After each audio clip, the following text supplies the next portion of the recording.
All right, boys. So today we're going to talk about the danger of burnout. So, burnout is something that a lot of people experience.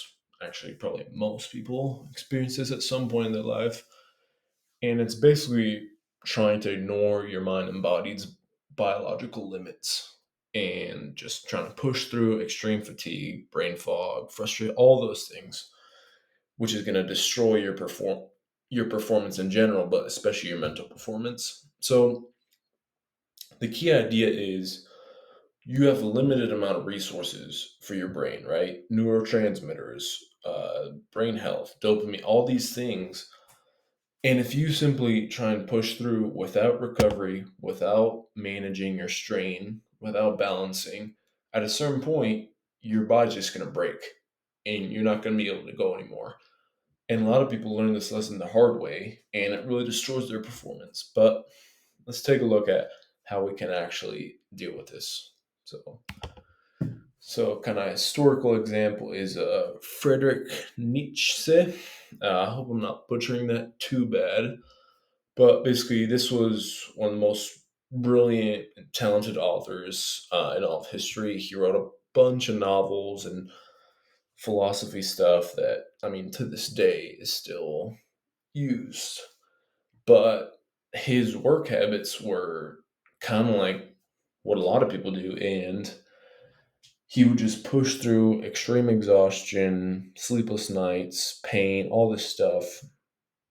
Basically, his body was destroying itself, completely breaking down, and yet he kept pushing, ignored the symptoms, and then eventually, in 1889, he basically broke down, had a complete breakdown, mental breakdown, and he never really recovered his consciousness. And he kind of lived in somewhat of a retirement home, kind of just he had his friends watching over him, but he was never the same. Basically, he never recovered, which is really sad because he was such a talented author, such a smart man.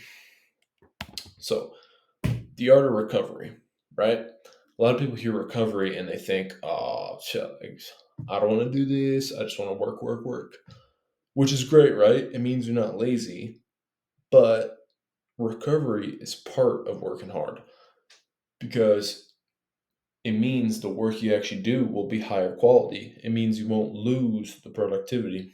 So, the main thing you want to do for your brain to recover is downtime, sleep, and proper nutrition. Now, downtime is exactly what it sounds like. It's going periods with no stimulation, right? So this means no music, no podcasts, no books, just nothing. Just the best way to do it is just walk in nature, all right? And what this does is it gives your brain time to process information, to get out of that kind of like stressful state and kind of replenish itself.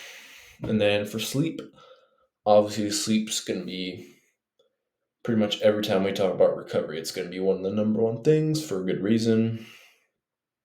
You want to make sure you're getting high quality sleep and enough sleep, right? So 7 to 9 hours and high quality sleep, which means you're getting enough REM sleep and enough deep sleep. And then nutrition. So nutrition, your body needs certain things to make these neurotransmitters, right? Choline, omega 3s, all this stuff. And you also want to make sure you're not harming your brain with processed foods and other stuff like that. So the key idea is for all this, right, for avoiding burnout, is you want to balance your strain with recovery. So you'd honestly probably be surprised by the ratio of recovery that you need for strain because it's not a lot, right? You need if you work hard, right? You're working all day, even having like 30 minutes of just downtime, right? Where you're just doing nothing and letting your brain think, relax, recover.